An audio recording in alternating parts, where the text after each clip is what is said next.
Hello and welcome everyone to the Wall Street Blockchain Alliance's Crypto Roundup for Friday, December 6th, 2024. Ron Quaranta here with my dear friends and co-hosts David Brill and Josh Klayman, and our dear guest, the one, the only Emma Channing.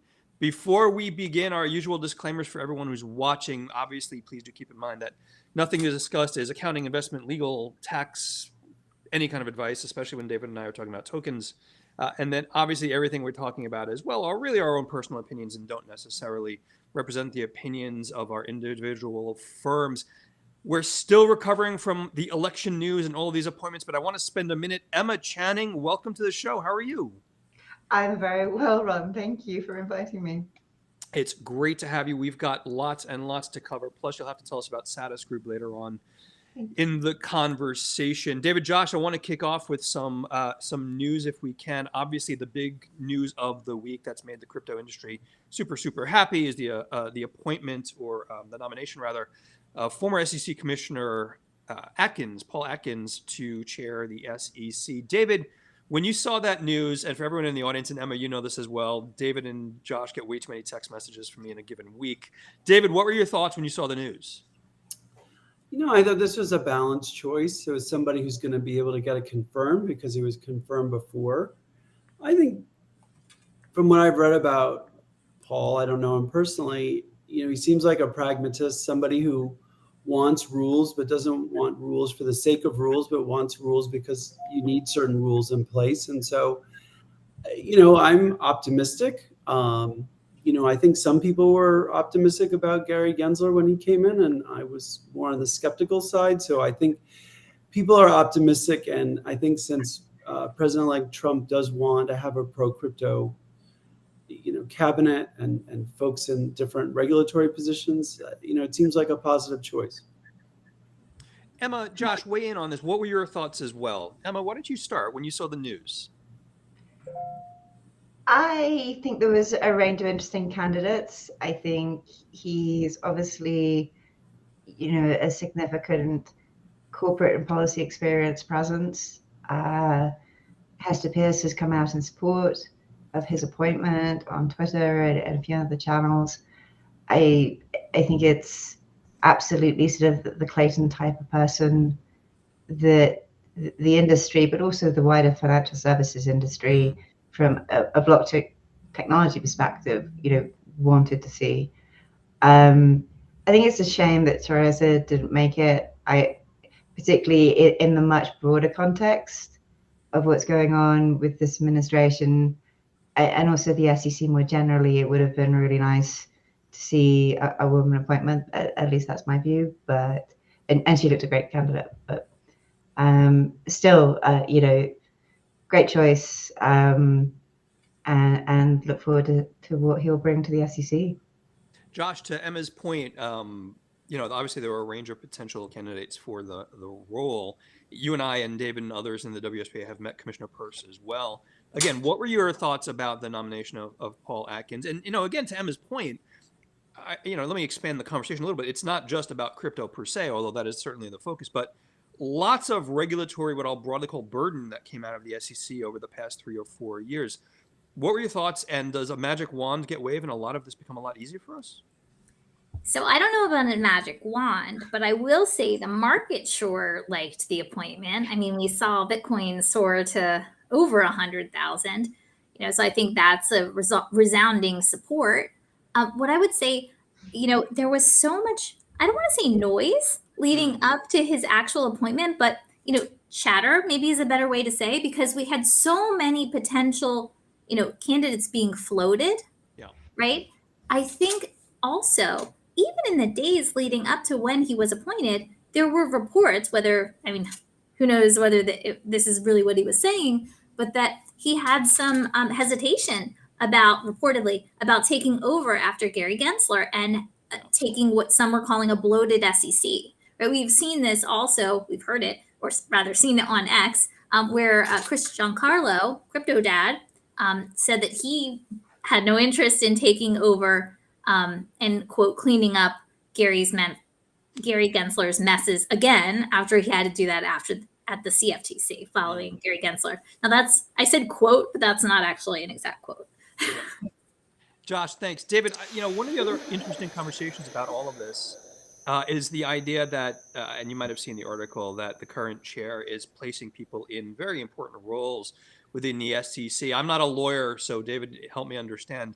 Important roles like enforcement, for example. And this idea, you've probably seen the news and the articles around even going out the door, the current chair, who's clearly not a fan of crypto, is laying the groundwork for people within the regulatory agency to make it difficult for crypto firms to, quote unquote, come in and register, for these cases to go away or be settled properly. David, do you have that same opinion?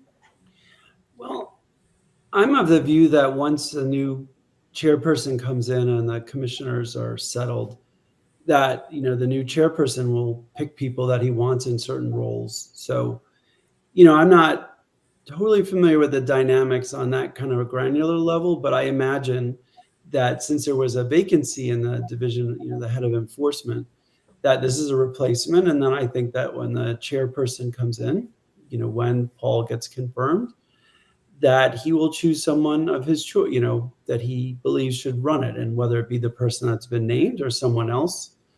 I think what I've been hearing from people in DC is that there's a concern that during this lame duck session, that the current administration is going to take its final shots at the industry. And so, maybe this is part of that, or maybe Silk Road, the 2 billion of Bitcoin that the government has gets sold before Trump comes into office. So I've been hearing some rumblings about that. And so maybe that could be part of this, that appointment could be part of that process.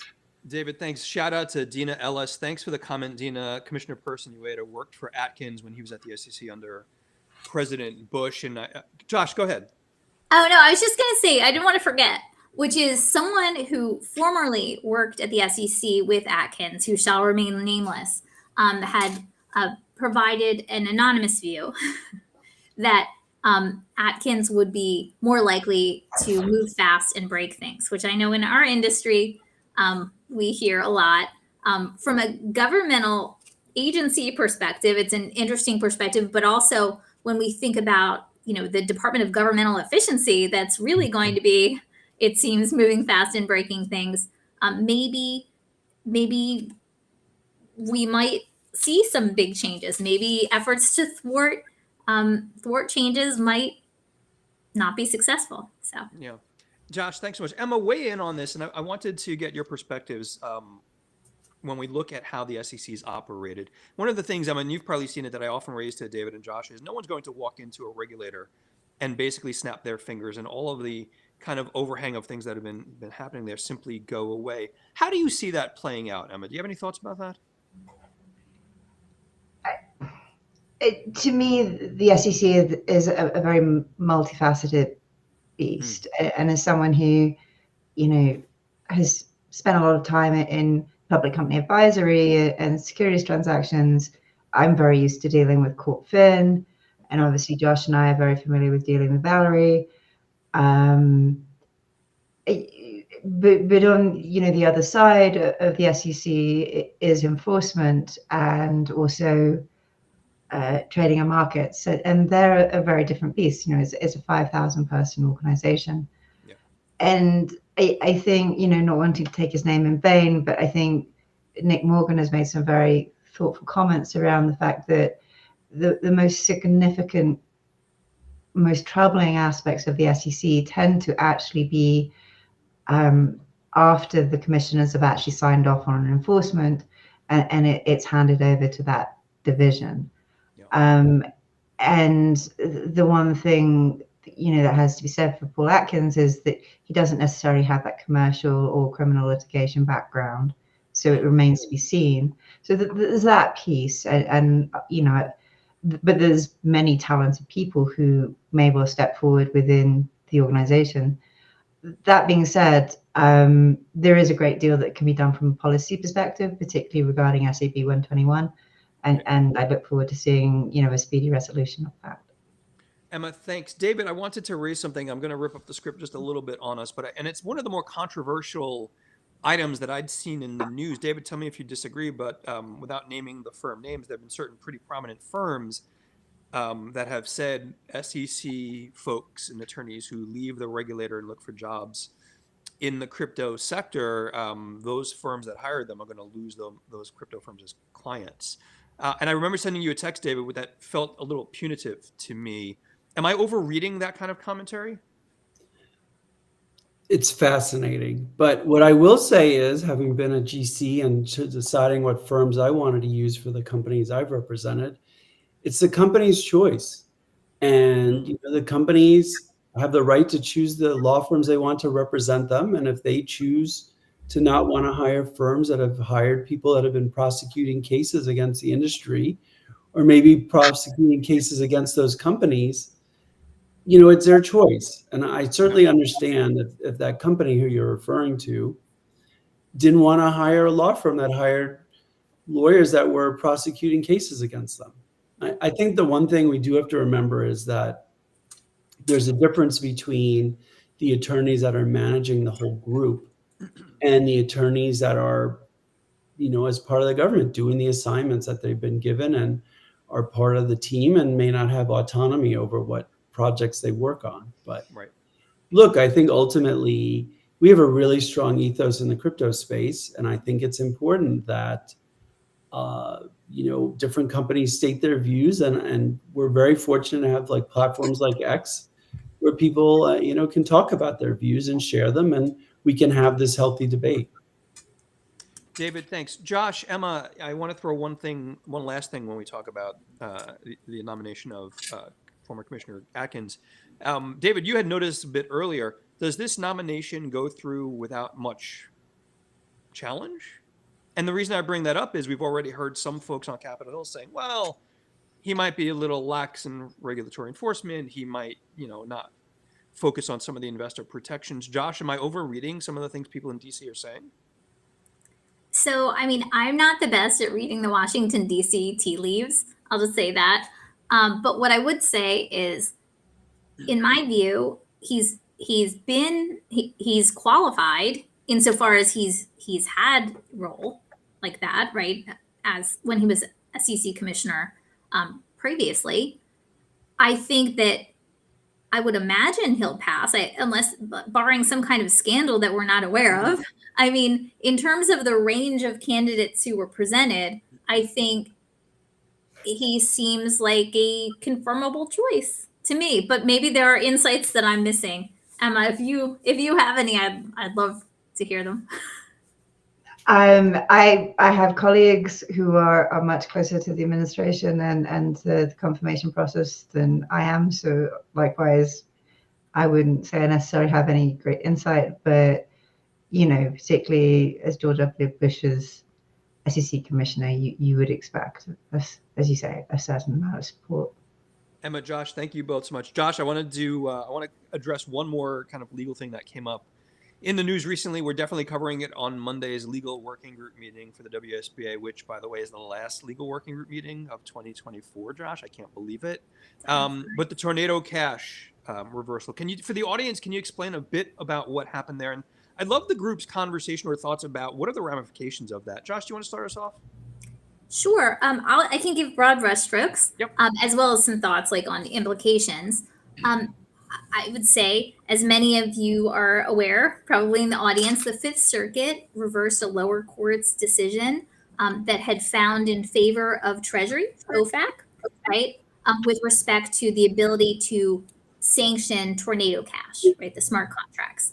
And we've seen a number of cases, right, including by certain trading platforms and others, right, in respect of, and also Coin Center and others, where they've brought up many important things to think about when it comes to Tornado Cash and whether and how sanctions could apply. But in this Van Loon case, the Fifth Circuit said, no, actually, you can't sanction Tornado Cash smart contracts. The smart contracts are not a person, they're not an entity, they're not property. And the discussion within in the decision is quite interesting insofar as it talks about the different types of strategies and structures that were used, to try and show that there wasn't necessarily control and things like that. right? Where this leaves us, and so what they basically said was this is outside of the statutory perimeter, right? That OFAC had exceeded its statutory authority in trying to sanction Tornado Cash. Where this leaves us, on one hand, it's definitely a positive for DeFi in terms of DeFi moving forward. What I would say though is I think there are cautionary aspects to this, because remember, we can't shut down these smart contracts, right? And to the extent that we also can't sanction them, I think we should just think about what other kinds of protections, if any, might be appropriate or the governments might want to see with respect to national security. Right, so I think Josh, that's a bigger point. Sorry. Really good point. Emma, David, when we look at what Josh described, no one on the call, and certainly no one that we know or work with in the ecosystem, sanctions need to be enforced. We being compliant is an important part of what we all focus on. Emma, where does OFAC and Department of Treasury go from here with this? Any thoughts? I would hope that they, do some thoughtful thinking, but also circle back around with Congress and think about how best to address this. I very much support everything that Josh has said, but I sit a little bit on the fence.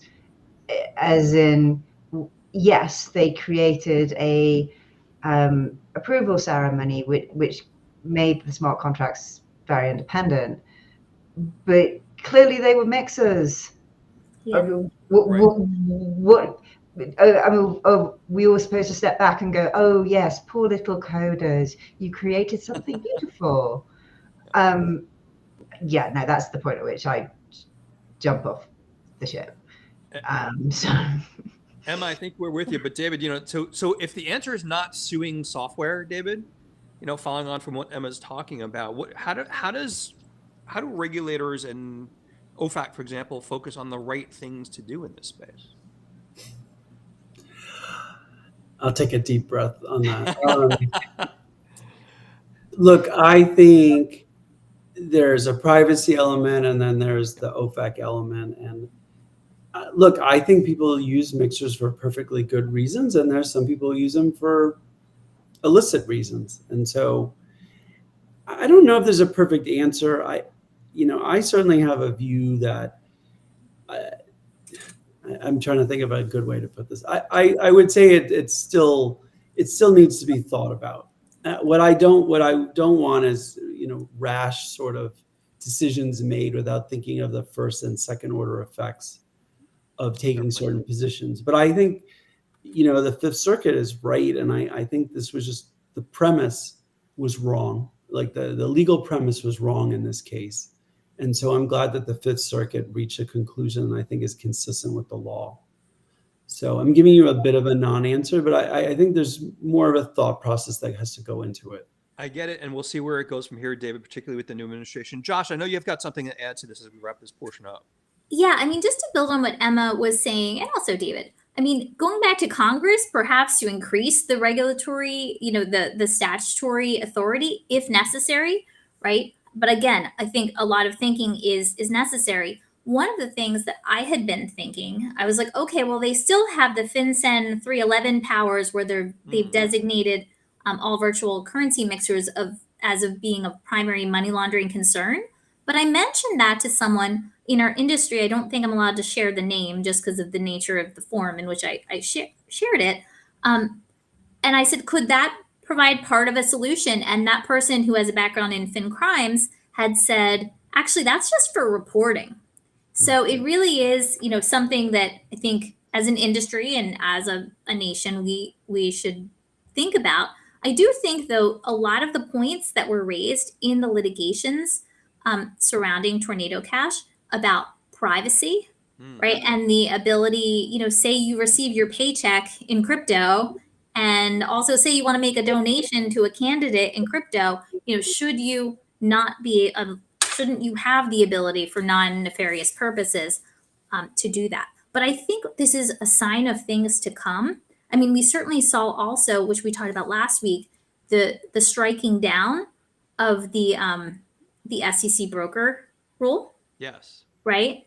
Because again, there was a decision that, again, I think also in the Fifth Circuit, right, or in a northern district of Texas, right, which falls within the Fifth Circuit, that the SEC had exceeded its authority. So I think this sort of thing we're going to see more and more of potentially just across the board. Josh, really good point. Thank you all. For everyone in the audience, again, thank you so much for joining us. If you've got questions, please put them LinkedIn Live and X and YouTube as well. David, we've got to pivot to a bit of news. When Bitcoin broke 100,000 the other day, and I'm sure your heart stopped a little bit, realizing you'll probably lose the 125,000 steak dinner bet. Let's peel back the layers of some of that, David. I was looking at some of the latest data. Spot Bitcoin ETF, total AUM over $111 billion now. 100K didn't last long as a support level, David, but what are we seeing in price action now? A lot of price action.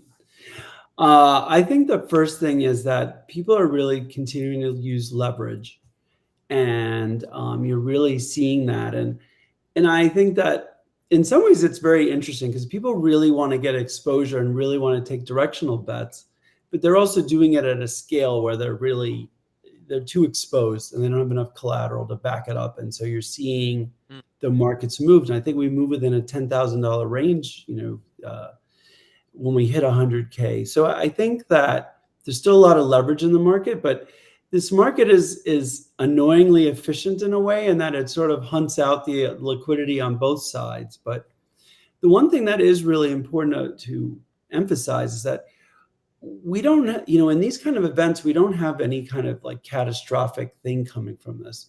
There's a finite amount of collateral that's at stake and what can be lost. And so we don't have to worry that, an entity can be just totally put into a margin call and other positions being affected. It's really those leverage positions in Bitcoin that will, that could be affected. So I think, there's an efficiency to the crypto markets that's very interesting that played out.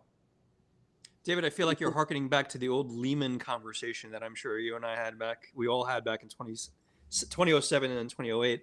Josh, Emma, obviously we don't give investment advice, but I don't know about the two of you. If you know friends and family like I do, once it broke 100,000, I got the calls that said, "Hey, should I buy some?"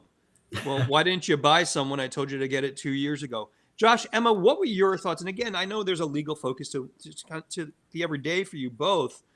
Has 100K Bitcoin changed the conversations with clients or with your firms? Josh, do you want to start? So I would say definitely with clients. I mean, the more, it wasn't just Bitcoin that moved in price, right? And I think the more that you have, the more you can do, right? Yeah. And so I think that, yes, that does change the conversations. But I think also, I know, at least speaking only for myself, there's a kind of exuberance that I feel, right? And then I think others feel as well. I know some of us, including Emma, and others, we were posting throwback photos of, early days of crypto and things like that. I will say, I have to say this, I was very happy to note that in the throwback photos of groups of women in our space, not one of us, knock on wood, has gone to jail or been embroiled in some kind of scandal like that. So, your mileage may vary, but I'm women of crypto. Emma, what about you? And is the exuberance, are you seeing the same exuberance? And I'll ask the three of you, are we approaching irrational exuberance? But Emma, tell me what your thoughts were when we crossed 100K. My thought was that David's going to lose the bet. Yes. I'm so happy you're here, Emma. For people who don't obsessively watch this, there is a bet between David and Ron that is going to pass 125K by the end of the year. I'm actually on Ron's upside of the bet. So I was very pleased to see that. I think we continue to see it. It's a store of value. In terms of where I sit, I do a variety of things. So to some extent, it's not relevant so much to the application of DLT to financial services, but in terms of everyone who's building and how that obviously Ethereum and ETH, and then EVM compatibles sit on a different value structure. Again, no advice, but that's valued not so much of a store of value, but because it's it's the computing layer.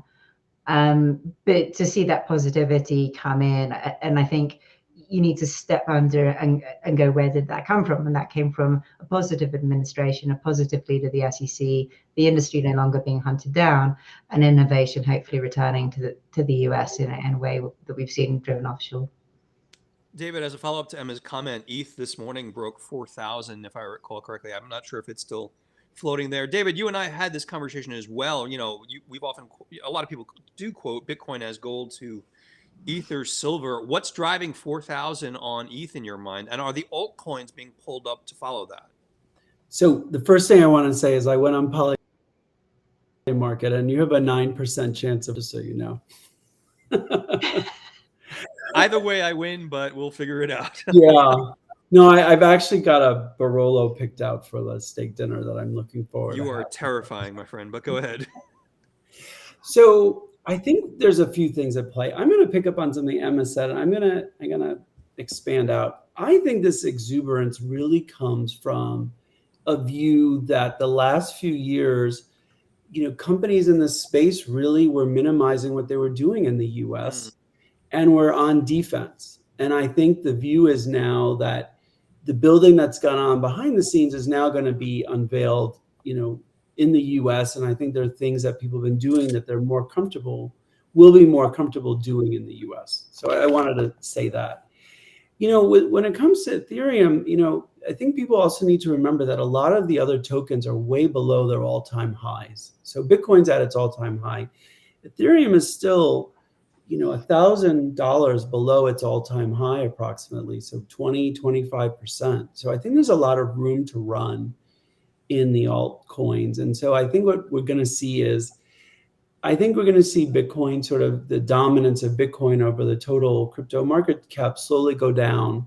And I think maybe by the middle of the month, we'll really start seeing the altcoins start to move more significantly. And so, and this isn't my term, we've seen some of the dinosaur altcoins move, like Stellar and I think Ripple for other reasons, and then a few of the other ones. But I think we're going to see more of the other, altcoins start to move. So that's my sort of viewpoint. David, thanks. Emma, I've got to tell you, I get the sense David's going to start pushing me towards a double or nothing bet for 250 at the end of 2025. Josh, I know you wanted to weigh in on something. Go ahead. Yeah, I mean, I was just thinking, as Emma and David were talking about store of value, we saw Jerome Powell come forward and say that Bitcoin it's not a competitor to the US dollar, it's a competitor to gold. And we saw Peter Schiff with his commentary on X, on going the other way, perhaps, to say the least. But what I would say is, for particular altcoins, the appointment of David Sachs as this new White House AI and crypto czar, which I think is, really brilliant to marry the two, because they're both, showing that these are key must wins for the US. He has a background from PayPal, right? But he also has some association with a particular token that I won't mention. But interesting to think about the implications. It is interesting. Josh, David, Emma, thank you all so much. I want to raise one other thing, and Josh, you alluded to this in some of the public commentary. I had the opportunity to listen to a very famous business news outfit yesterday morning, and they brought in one of the very famous economists who's not a crypto fan. And David, it's interesting. It was the same old tropes. And I mean that with all due respect. It was, well, they're not currencies, and they're not a unit of account, and they're not a store of value. David, how far do we still have to go on what you and I often call the education curve when you have old line economists who've been in the industry for 20, 30, 40 years, in my mind, and respectfully, still not seeming to understand what Josh is alluding to? It's a competitor to gold, for example. How long do we still have to do this? So, sometimes I wonder if what's being said publicly is what people believe. And so I saw that Jerome Powell comment, and I was thinking, and I'm listening to him, and he's saying, it's not a threat to the dollar, it's more a threat to gold. And I'm thinking to myself, and he's saying it's not really being used as a currency. And it might be a narrative that he's sort of sliding in between who's been leading the past administration and who'll be leading the future administration, and trying to have a narrative that sort of suits, where he sits in the world. Look, I think the only reason why it's not being more used as a currency right now is we don't have stablecoin bill, and we've had this sort of administration that's been hostile to crypto. So we haven't been able to use crypto in a way that it has a utility for. I don't know who you heard speaking yesterday, but I think we have to remember that legacy finance will be impacted by the use of crypto as a currency. Like, if you think about stable coins and what it costs to use stable coins, it's a lot less expensive than using the credit card rails. And so, this can threaten some revenue streams for legacy players. So I think it serves certain people's interests to speak, in a certain narrative. And so that's my take on it. David, Emma, Josh, thank you. We've got to get to the macro news, and I can't believe I'm going to say this, but Josh practically has a degree now in macro, simply listening to me and David yammer on about it. But we had some important economic data that came out this week. And David, Emma, let me just say. and Emma, yes, absolutely. Jobs data, I think hiring is expected at 227. It came in line. And I believe it was unemployment ticked up to 4.2%. David, Josh, Emma, you often hear us talking about, and we often talk about the parsing of the data, and you've all heard me say it's not the data, it's the revisions that will always matter. But let's ask the question, David, do we get an interest rate cut in December? And do you refinance the mansion when you get the cut? Yeah. Well, since crypto's done so well, there wasn't a need for a mortgage. No, I'm totally joking. Look, I think we get one. I don't think we need one. I don't know that we should be getting one. But then, I think President-elect Trump wants lower interest rates. So it's an interesting, conundrum we're in. I mean, the 30 years is still pretty high to have another rate cut. So I think we get one. I don't think we need one. And I'm not quite sure how the market's going to react to one. But I don't think yields are going to go down very much, even if we get one. Josh, Emma, comment on that if you care to. And I know the kind of macro is not the day-to-day for both of you, but I would like to follow up with David as well on why don't you think we need one? But Josh, Emma, I wanted to give you both a little airtime on it if you're interested.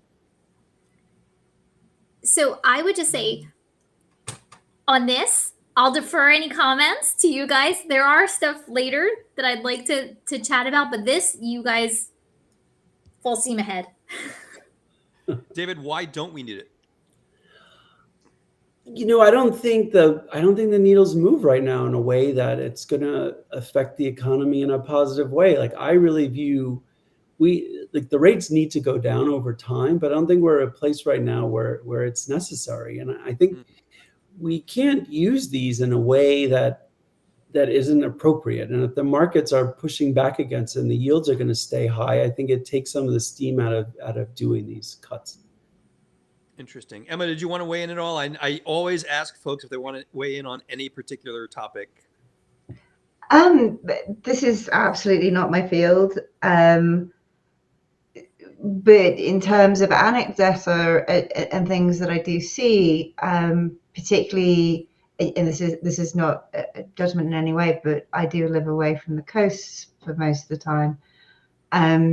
The level of credit card debt is really at an all-time high, as well as actually housing debt. And so that rate has a very real day-to-day impact on how much money people have to spend.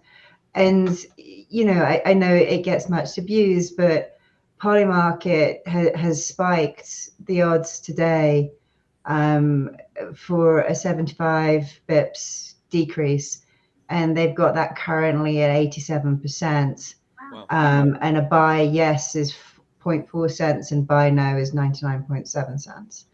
And if you look at the amount bet, there's a very significant amount of money bet towards that 75 bips decrease. So my money is always on Polymarket, but also I think there's a very, very, very real day-to-day sense of pain in terms of housing debt and credit card debt. And I do very much hear where David's coming from, but people are struggling. Emma, it's a really good point. Go ahead, Josh. Well, I was just going to say, marrying the two things that you guys are saying. I mean, David, if you think that the treasury yield isn't going to go down, then those credit card rates and mortgage rates might not move down either, because it seems like that's what's been keeping the mortgage rates up higher, right? Despite the cuts. This is me pretending to channel. I'm so happy to hear you talk about this stuff, Josh. Yeah, no, look, I think, I'm in favor of lower rates. But I mean, let's be honest about the credit card rates. Even if you get 25 basis points, they're going to go down from on the low end from 19% to 18.5%, and then on the high end from 30% to 29.5%. That's an issue that has to be addressed, but that's what the market is bearing right now. I totally agree with Emma. I mean, I do think our housing market is stuck because interest rates are too high on mortgages.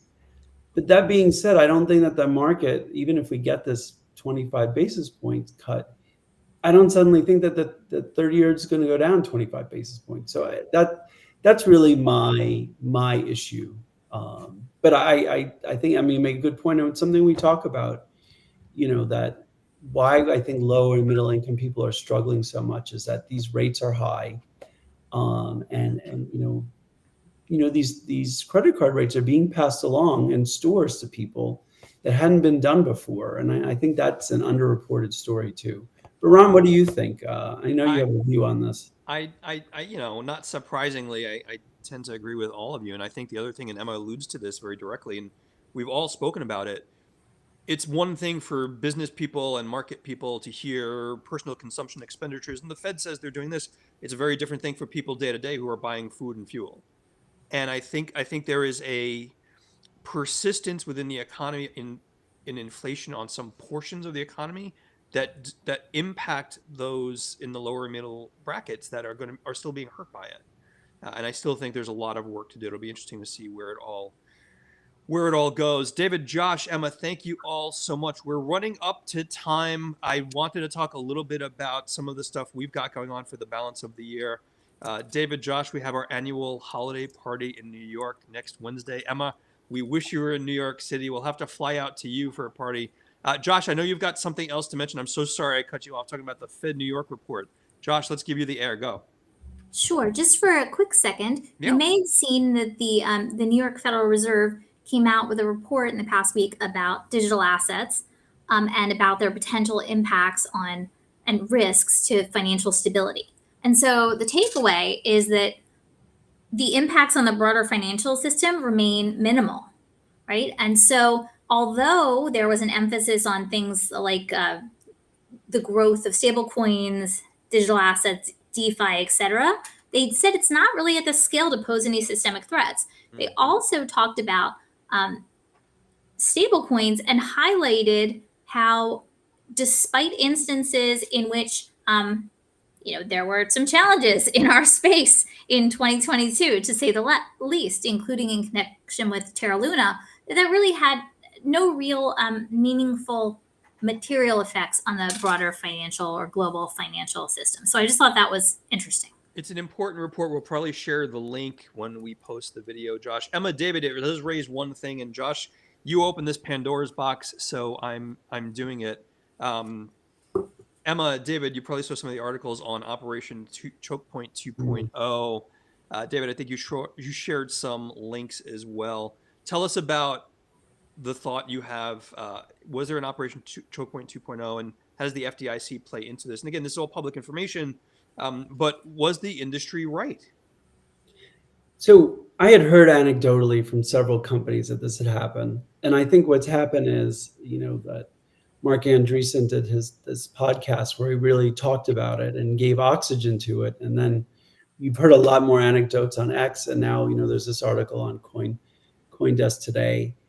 I think really there's going to be more to unwind, but it's something we've talked about on this podcast before, that when you have regulated entities that are having pressure being put on them by their regulators, they're forced to make decisions. And in this case, it looks like the FDIC was expressly telling entities not to bank crypto companies.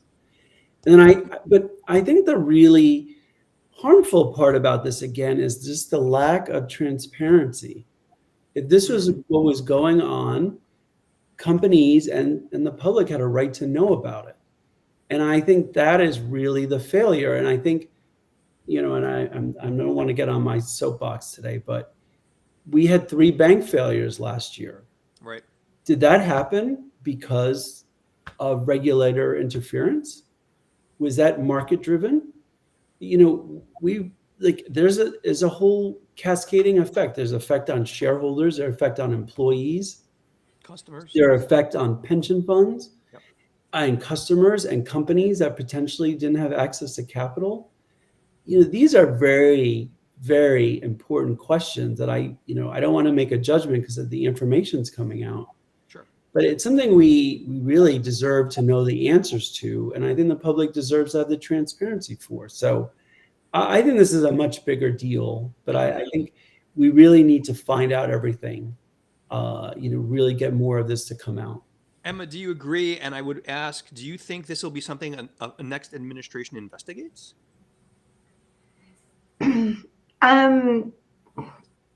My perspective is that this isn't anecdotal. It was absolutely going on. It was established as illegal before. The same law firm has written a very interesting paper about 2 years ago that this was ongoing, and it was the same drill. I actually personally have seen internal policy documents from major top 5 banks. So for me, it's not anecdotal. I've actually really seen it happen, and I have to say it's disappointing. And when I was writing the paper that draft testimony for the Digital Asset Subcommittee of the House back in June, it really was in the back of my mind that this was a policy, administration, executive decision driven issue. And I genuinely hope to see it rolled back fast. Thanks so much, Emma. Emma, as we approach time, I do want to get a little airtime to talk about, and I'm hoping I'm saying it correctly, Satis Group? Saying it correctly, Satis is the technology company that I run with a few other friends, and we've been doing this since 2016. We design tokenization mostly for financial services, but also for other things. But in terms of me, I'm going to be putting a few others kind of first and post next year, and I'm most likely going back into a law firm. So I'm talking to a few firms at the moment and looking to do, both some crypto and DLT work, as well as actually going back to some international M&A and securities work. So it's going to be a mix next. Emma, if we can coordinate when David loses the bet and you're in town in New York, we'd love to have you join us. I will very happily come in. I would cheerfully come in for the party next week, but I actually have to be on a different coast. So, Emma, thank you so much. It was such a privilege to have you. David, Josh, as we begin to wrap it up, we're approaching the holidays. I want to say we're winding down, but I'm always terrified when I say that because as we approach year end, there's always something that happens. David, does your magic 8 ball tell you something about the time between now and the end of the year? Well, one thing, it tells me I'm going to win our bet. But that was the low hanging fruit. I do think that we're going to see an acceleration of money go into the Ethereum ETF, and I do. Interesting. Again, we're not making price predictions, but I think we're going to see an acceleration in the price of Ethereum based on that inflow that's coming in. And I do think that we'll see some altcoin movement in the second half of December. Mm-hmm. I think this is really going to be a golden age for crypto in the next couple of years if these appointments follow through and we really see a loosening of the regulatory burdens that we've seen the last couple of years. So I think that bullishness will play out in the first quarter of 2025 and altcoins and Bitcoin and the price. So that's my sort of hot take. David, thanks so much. Josh, before we let everyone go and David pours his Bombay Sapphire Gin and Tonic and hits the beach, down in Florida. What are you going to be focusing on for the coming weeks? Wow. Well, there are some announcements that'll be coming out from certain clients soon. So I'll be focusing on those, which I can't say what they are yet. But I would also say, just building on what you guys were just talking about banks, I would say from the bank perspective, there definitely, in my experience, is a renewed interest in banking, crypto companies, projects, people, both from a traditional banking perspective and an investment banking perspective. So I would say that whether it's in terms of thinking about compliance, if one is to do this, I will say in real time, this is something that I think the recent news and also the election are having an immediate impact on. Josh, really good points. Josh, Emma, David, thank you all so much. Emma, it was such a privilege to have you join us. Contrary to popular opinion, David, Josh, I will not be spending the next few days just planning the party. We are actually planning, believe it or not, our next trip to DC, which is actually probably happening in Q1 of next year. We're going to leave it there. For everyone in the audience, thank you so much for joining us. Emma, thank you again for being here. If you've got additional questions for Emma or Josh or David, please email us info@wsba.co. We will be back next week. We will leave it there, everyone. Thank you so much. Have a great day. Josh, I feel you wanting to say something. I want to say something. I have to say something, which is for those in the audience, I think many of you likely know Emma Channing and know her well and for a long time. Yes. But if you don't, she is truly one of the luminaries since the very beginning. So if you do not know Emma, look up Emma and follow Emma. As I do now as well, Emma, I do follow you repeatedly. And thank you so much for joining the show. Thank you for watching, everyone.